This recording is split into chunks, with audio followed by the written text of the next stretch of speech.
A paz do Senhor, amados, um bom dia a todos. Espero que esteja tudo bem com você e com a sua casa. Hoje é o dia 206 da nossa leitura anual. Fique conosco.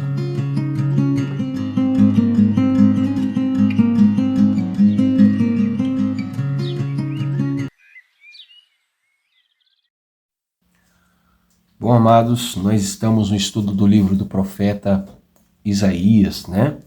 O famoso profeta messiânico, aquele que escreveu o livro com mais menções à vinda de Jesus, né? E a nossa porção diária de hoje vai do capítulo 11 até o capítulo de número 14. Separe um tempo, se organize, faça a sua leitura, né? Com calma, com paciência. Você pode dividi-la em porções durante o seu dia, mas medite na palavra do Senhor. O nosso texto devocional de hoje se encontra no capítulo 11 e os versos 1 e 2. Amém? E a palavra do Senhor diz assim: Do tronco de Jessé sairá um rebento, e das suas raízes brotará um renovo. Repousará sobre ele o Espírito do Senhor, o Espírito de sabedoria, de entendimento, o Espírito de conselho e de fortaleza, o Espírito de conhecimento e de temor. Amém? Bom, se você tem nos acompanhado todos os dias, você deve ter observado que, assim como os livros poéticos, né, que são o livro de Jó, Salmos, Eclesiastes, Provérbios, Cânticos dos Cânticos, né, esses livros, eles não são de tão fácil interpretação. Por quê? Porque eles não são livros históricos, né? Eles não têm uma história sendo contada, embora os livros proféticos o tenham e alguns salmos também o tenham. Mas em sua grande maioria, os livros poéticos e os livros proféticos, eles têm muita alegoria, muita comparação, né? Muita simbologia, o que acaba dificultando para a gente uma interpretação mais clara. Então é muito importante a gente, quando for ler a Bíblia, estudar a Bíblia, ser honesto conosco mesmo, né? Se você ainda não tem um entendimento claro sobre aquele assunto, sobre aquele texto que você está lendo, não tem um problema, né? É importante que você continue estudando a palavra do Senhor e deixe aquilo ali reservado até o momento em que você tiver um assunto, tiver uma clareza para voltar àquele assunto lá. Por isso que é importante o cristão ter um estudo contínuo na sua vida da palavra de Deus. Porque até os grandes historiadores, os grandes pastores, mestres da teologia, né, eles demoraram muitas das vezes para compreender algumas coisas. Nós vamos ver durante o estudo dos livros proféticos que muitos profetas tiveram dificuldades para interpretar as suas próprias profecias ou as próprias visões que eles tiveram. Isso para mostrar para nós que não é tão simples como a maioria das pessoas pensam que é. Que lê um texto como esse e sai falando um rio de palavras, né? Então é um pouco complicado. Então tenha paciência quando você for estudar os livros poéticos e os livros proféticos, amém? Nem tudo significa exatamente aquilo que nós achamos. Então lá no capítulo 11, nós vamos deixar por último, é uma promessa de paz, né? Nós vimos ontem que Deus tinha promessa de sentença contra a Síria, né? E também contra Israel, que aparentemente havia aberto uma certa brecha para que o reino assírio atacasse ali então o reino de Judá, né? Lá no capítulo 12, nós temos, depois de uma promessa de paz, uma promessa de restauração. E entre essas promessas de restauração, tem algo muito interessante aqui, porque o que Jesus fez com a mulher samaritana, lá no Evangelho de João, e o que ele deixou revelado para João lá em Apocalipse, é profetizado aqui. Capítulo 12, verso 3, diz assim: Com alegria vocês tirarão água das fontes da salvação.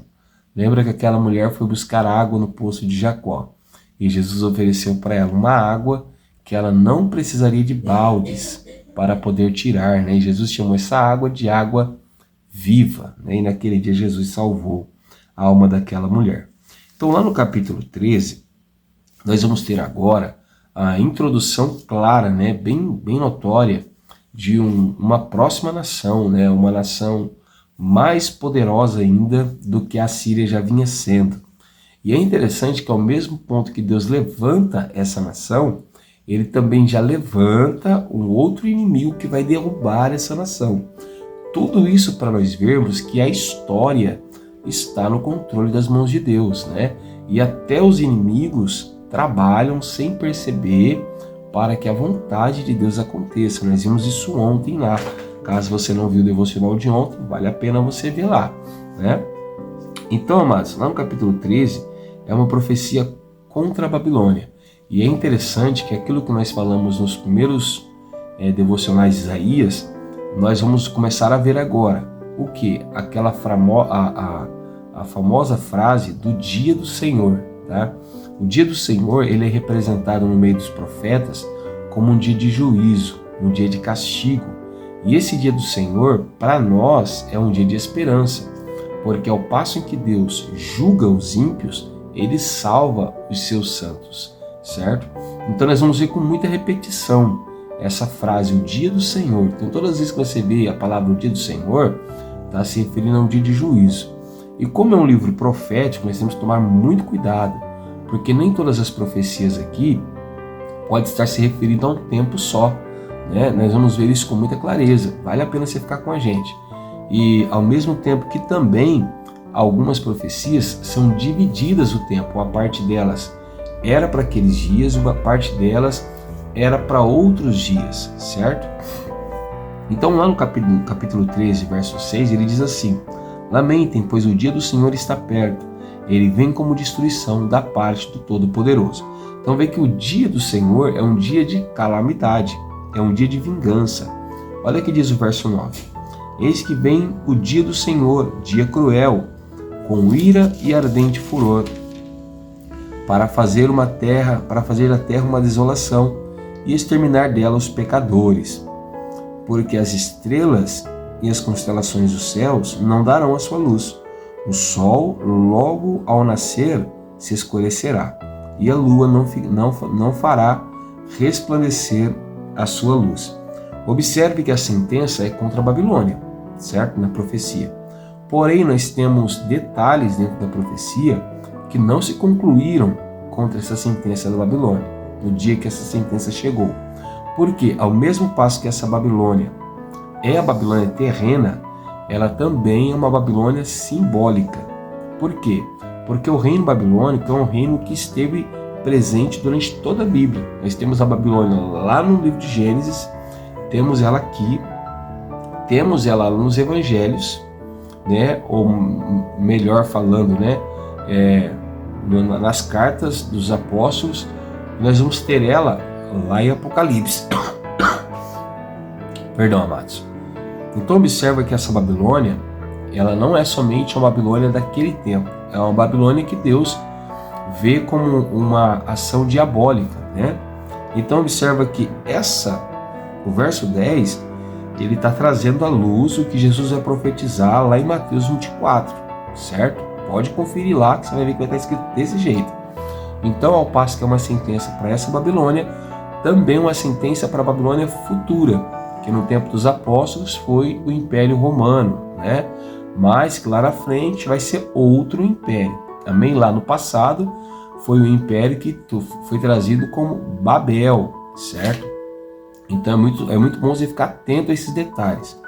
Bom, você vai reparar que da mesma maneira que a Babilônia e a Síria não teve piedade do povo de Israel, o Senhor também não terá piedade deles. E assim como a Babilônia foi levantada para derrotar o povo de Judá, né, e dominar, fazer deles cativo, agora Deus vai levantar alguém contra os babilônios. Está lá no verso número 17. Eis que contra os babilônios eu despertarei os medos, né? E olha que coisa interessante, os medos, eles não estão preocupados nem com prata e nem com ouro, apenas com poder, certo? E o verso 19 diz assim: Babilônia, as joias dos reinos, glória e orgulho dos caldeus, Será como Sodoma e Gomorra quando Deus as destruiu. Então observa que assim como Sodoma e Gomorra não sobrou nada dessa Babilônia física, terrena, que ficava ali na região dos caldeus, também não vai sobrar nada, né? Então assim, é uma sentença de juízo contra essa nação. No capítulo 14, nós temos ainda uma apresentação melhor, né? Dessa Babilônia. Ao passo que agora Deus não vai apenas mostrar um juízo contra ela, mas vai mostrar como ela desejou subir e como foi a sua queda. Nós vamos ver então que depois que ela for derrotada, o povo de Israel vai ter a oportunidade de voltar para a sua terra. E irmãos, isso aqui é muito, a profecia de Isaías, ela é muito assertiva, não tem erros, é de ficar admirado. Quando você estuda toda a história, como realmente aconteceu, você fala, meu Deus, isso é profecia, irmão. Quando Deus fala, ele cumpre do jeito que ele falou, certo? Não como muitos homens fazem hoje em dia, que saem falando as coisas por emoções e as coisas não acontecem, não. Então, olha coisa interessante, como que foi a ascensão e a queda da Babilônia. Capítulo 14 e o verso 12. Veja como você caiu do céu, ó estrela da manhã, filho da alva. Veja como você foi lançado por terra, você que debilitava as nações, você que pensava assim, subirei ao céu e exaltarei o meu trono acima das estrelas e me assentarei no monte da congregação, nas extremidades do norte. Subirei acima das mais altas nuvens e serei semelhante ao Altíssimo. Mas você descerá ao mundo dos mortos, no mais profundo do abismo. Os que virem você olharão atentamente e perguntarão: é este o homem que fazia a terra tremer e que abalava os reinos? Então observa que a Babilônia cresceu de uma tal forma e a sua liderança, ela desejava a mesma glorificação de um Deus, né? E era muito comum naquele tempo os reis se autonominarem deuses, né? E se acharem mais elevados do que os demais. Também era comum que o rei se assentasse num trono muito elevado e ele tivesse um conselho de pessoas, por isso chama aqui congregação. E embora isso daqui esteja falando do rei da Babilônia, nós sabemos que por detrás dessa profecia também tem uma alusão ao que Lúcifer fez, né? Ao que Satanás fez. Ele também subiu aos céus, e quando fala que exaltaria meu trono acima das estrelas, na simbologia da profecia está se referindo às estrelas aqui como os próprios anjos, né? Então ele quis se assentar acima dos anjos e quis ser igual ao Altíssimo. Mas o que o Senhor fez? O Senhor então o expulsou dos céus e o determinou que ele estivesse no abismo, né? No mundo dos mortos. E olha que coisa interessante. Da mesma forma que Lúcifer exercia uma certa grandeza, um certo poder, e agora todos sabem que o seu poder está limitado ao querer de Deus, assim também a Babilônia. Ela não vai fazer nada além do que Deus determinou que ela fizesse, certo? Então nós vamos terminar aqui o capítulo 14, a partir do verso 22, com uma sentença, né, de que nenhuma nação, ou melhor, nenhuma família do reino babilônico ficaria de pé, né, para testemunhar. Bom, depois disso nós temos também uma sentença contra a Síria, né, que o Senhor também a julgaria e que o Senhor também a derrotaria. E depois nós terminamos o capítulo 14 com uma sentença também contra os filisteus, né? Então tudo isso aqui é muito importante estar na nossa mente, porque é o que nós vamos começar a ver daqui para frente no resto dos profetas, tá? Mas lá no capítulo 11, que nós separamos por nosso devocional, embora o mundo vai estar em caos, né, do tempo do profeta Isaías em diante, como nós já vimos também no final do livro de Crônicas, que é essa mesma história. Então aqui o que você está vendo aqui agora, essa profecia, começa ali no final do livro de Crônicas, tá? Historicamente falando. Então, nós temos aqui no capítulo 11 uma promessa. Qual é a promessa? A promessa de um reinado de paz. E por quem vem esse reinado de paz? Aqui Isaías identificou ele como um rebento, um renovo, né? E logicamente que esse rebento, esse renovo, não está se referindo a uma planta, né? A simbologia aqui apresenta como um ramo novo, né? Se apresenta como um broto, né? O tronco aqui, no caso, o tronco da árvore é representado como a casa de Jessé. Quem é Jessé? O pai de Davi, né? Então, dessa família de Jessé, que seria o tronco da família de Jessé, vai sair então um ramo, né? E esse ramo ele tem uma finalidade na agricultura. Qual é a finalidade? Ele vai trazer nova vida àquela árvore, ele vai trazer novas flores e ele vai trazer também novos frutos. E foi exatamente o que Jesus fez, né? Ele mesmo disse para os discípulos: eu sou a videira verdadeira, vós sois os meus ramos, sem mim nada podeis fazer, né? Então Jesus veio, né, da raiz de Davi, certo? Dessa descendência de Jessé, para poder trazer aí novas esperanças, novas alegrias. E olha que coisa interessante. Se o Espírito de Deus pairou sobre Davi, mas não de uma forma completa, sobre Jesus é diferente. Sobre Jesus, o Espírito vem e trabalha sobre a vida dele, né, de uma forma plena, tá? Ou seja, não há nenhuma ausência do Espírito Santo na vida de Jesus, porque no verso 2 ele diz: repousará sobre ele o Espírito do Senhor, o Espírito de sabedoria, de entendimento, o Espírito de conselho, de fortaleza, de conhecimento e do temor do Senhor. Observa que nós temos 7 apontamentos diferentes a respeito do mesmo Espírito, né? Lá em Apocalipse nós vemos que diante do trono de Deus nós temos 7 Espíritos. Mas será que existem 7 Espíritos? Não. Na verdade, aquilo ali está se referindo a uma manifestação plena, a um agir pleno do Espírito Santo, né? E aqui nós temos aqui também 7 declarações a respeito do Espírito Santo, que também representam, né, uma ação plena do Espírito Santo. Então, Jesus ele veio para esse manifestar, para que o Espírito Santo se manifestasse sobre a vida dele plenamente. Ele mesmo diz, né, o Espírito do Senhor está sobre mim. Deus também diz, esse é meu filho amado em quem tenho muito prazer. O Espírito estava sobre ele naquele momento. E a partir daquele momento, o Espírito Santo vai ser dado aos homens, não como era dado no Antigo Testamento, né? De uma forma não plena. Agora não. Agora nós podemos frutificar através do Espírito Santo por causa de Jesus, né? Que foi em quem abriu o caminho para que o Espírito Santo viesse. Ele mesmo disse: se eu não for, o outro Consolador não virá. Amém? Então hoje nós temos esse acesso, o acesso privilegiado que foi dado por causa de Jesus, né? O rebento de Jessé, né? O renovo que vai brotar dessa raiz. Amém? Que Jesus seja um rebento na minha vida, que ele seja um renovo na sua vida, fazendo frutificar e florescer os nossos caminhos. Amém, amados?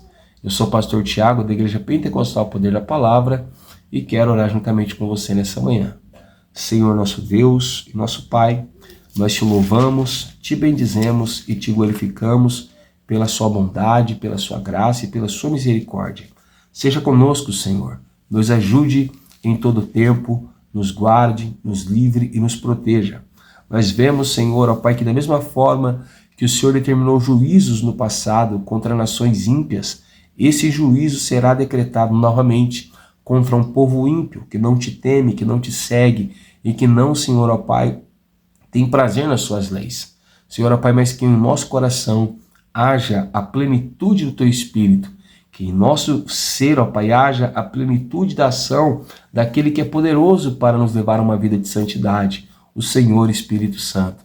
Senhor, ó Pai, trabalha na vida do meu irmão, na vida da minha irmã, fortalecendo a cada um de nós, ó Pai, determinando sobre nós a sua bênção, a sua paz e a vitória. Em o nome de Jesus, amém. Peço perdão pelo tempo, tem dias que é difícil, amados, é muita coisa para explicar, né? E precisa estar bem claro, amém? Mas se você tem gostado, deixa o like, compartilha com alguém que precisa, e se inscreva no canal ativando o sininho para ser notificado. Amém? Que Deus te abençoe, fique com Ele e tenha uma ótima quinta-feira.